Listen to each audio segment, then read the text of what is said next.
Smart Ahmednagar news.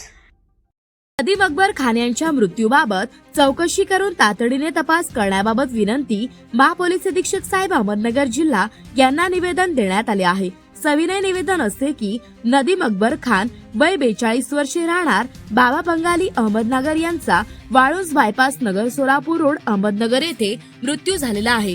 सदर मृत्यू हा केवळ अपघाती नसून त्यामागे घातपाताची शक्यता असल्याबाबत संशय निर्माण झाला आहे। त्यामुळे या मृत्यूच्या संदर्भात सखोल व निष्पक्ष चौकशी होणे अत्यंत आवश्यक आहे। तसेच या प्रकरणाचा तपास अधिक काटेकोर पद्धतीने करण्यासाठी चांदणी चौक ते वाळुंज बायपास या मार्गावरील प्रत्येक ठिकाणच्या सीसीटीव्ही कॅमेऱ्याचे फुटेज तपासण्यात यावे अशी नम्र विनंती आहे। यामुळे मृत्यूमागील खरी कारणे समोर येऊन तपासास गती मिळेल, म्हणून आपण या घटनेची तातडीने चौकशी करून योग्य ती तपासाची कार्यवाही करावी। मृत्यूच्या घटनेत घातपाताची शक्यता गृहीत धरून याबाबत तातडीने गुन्हा दाखल करून योग्य कायदेशीर तपास करण्यात यावा व दोषींवर कठोर कार्यवाही करण्यात यावी व आम्हाला न्याय मिळवून द्यावा अशी नम्र विनंती करण्यात आली आहे। तसेच यावेळी महाअल्पसंख्याक आयोग, महाराष्ट्र शासन, जिल्हाधिकारी साहेब अहमदनगर 20 तारीख को नदीम अकबर खान ये ऑटो चालवत होते आणि वाळू तिथे ते पॅसेंजर घेऊन जात असताना वाळू नगर तालुका हद्दीमध्ये त्यांचं पोलिसांचं म्हणणं असं आलं की त्यांचा ॲक्सिडेंट झाला, परंतु ॲक्सिडेंट नसून हे मोठं घातपात आहे।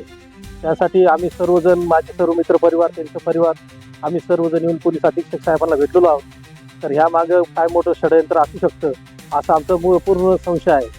आम्ही अधीक्षक साहेबांना विनंती केलेली आहे की तिथले जेवढे सीसीटीव्ही कॅमेरे आहेत ते चेक करून आणि योग्य त्या पद्धतीने नगर तालुका पोलीस स्टेशनला कळवा की कोणत्या कलमा अंतर्गत हे गुन्हा दाखल केला पाहिजे। कारण आता सिव्हिल हॉस्पिटलमधून रिपोर्ट काय आले असतील, पण त्या सिव्हिल हॉस्पिटलच्या रिपोर्टवर आमचा भरोसा नाही आहे, मी डायरेक्ट आक्षेप करतो। कारण काही ठिकाणी मॅनेज होण्याची शक्यता असते। त्या हिशोबाने पोलीस डिपार्टमेंटने एक मानवतेच्या दृष्टिकोनातून, न्याय मिळवून देण्याच्या दृष्टिकोनातून ह्या परिवाराकडे पाहिलं पाहिजे आणि ह्या परिवारामागं शरदचंद्र पवार पक्षाचे आम्ही पूर्ण पदाधिकारी खंबीरपणे त्यांच्या पाठीशी आहोत। त्यांनी काही काळजी करायचं कारण नाहीये। वेळोवेळी ज्या वेळेस पुरावा करायची वेळ, पाठपुरावा करायची वेळ, आम्ही त्यांच्या पाठीशी खंबीर आहोत, एवढी मी गावी देतो। शनिवार के दिन शाम में 20 तारीख को मेरे भाई को वाळुंज फाटे पे किसने तो भी घात किया और पुलिस लोगों का कहना है कि मेरे भाई को हार्ट अटैक आया, मेरे भाई का एक्सीडेंट हुआ। लेकिन मेरे भाई का एक्सीडेंट नहीं हुआ, उसका रिक्शा 2 घंटे तक चालू था।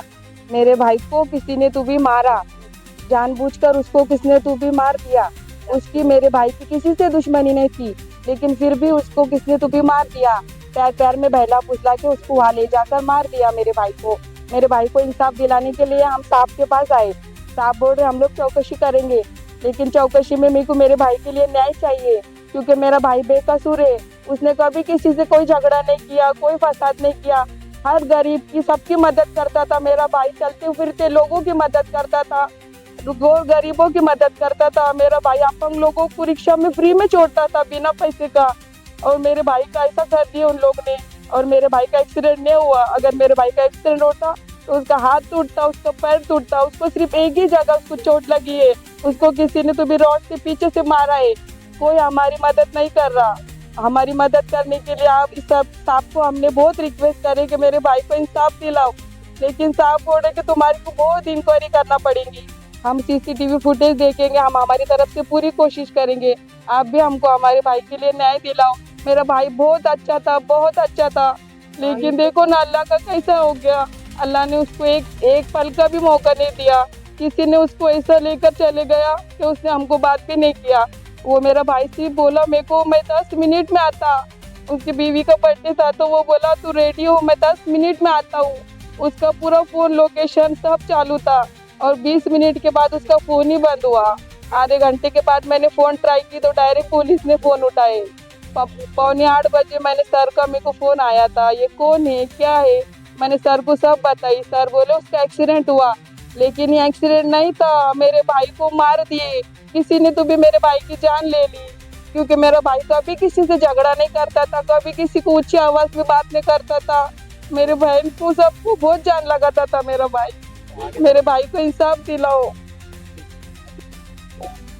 शनिवार दिनांक 20 तारीख आमचे सहकारी मित्र नदीम अकबर पठाण यांच्या वाळुंज बायपास येथे अपघाती असे मृत्यू झाल्याचे असं दाखवलं गेलं, परंतु हा अपघाती नसून हा एका घातपाताची एक घातपात झाल्या असल्याचा आम्हाला संशय आहे.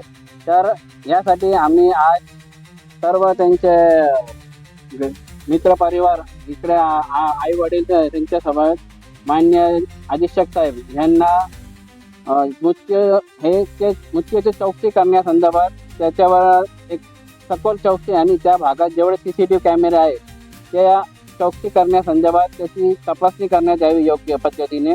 त्यासाठी आम्ही आज याच्या मागणी केली गेली आहे. धन्यवाद. दिनांक 20 रोजी अहमदनगर शहराच्या वाळूंज बायपास येथे आमचे सहकारी मित्र नदीम अकबर खान यांचा मृतदेह आढळला होता. पोलिसांकडे तक्रार केली असता त्या ठिकाणी आकस्मिक मृत्यू म्हणून सुरुवातीला त्यांनी नोंद केलेली आहे. परंतु आम्ही काही ठिकाणी चौकशी केली, काही CCTV फुटेज आम्ही आमच्या मित्रांनी सहकाऱ्यांनी तपासल्यानंतर असं निदर्शनास येतं की हा नैसर्गिक मृत्यू नसून हा कुठेतरी घातपात असण्याची शक्यता, दाट शक्यता आहे.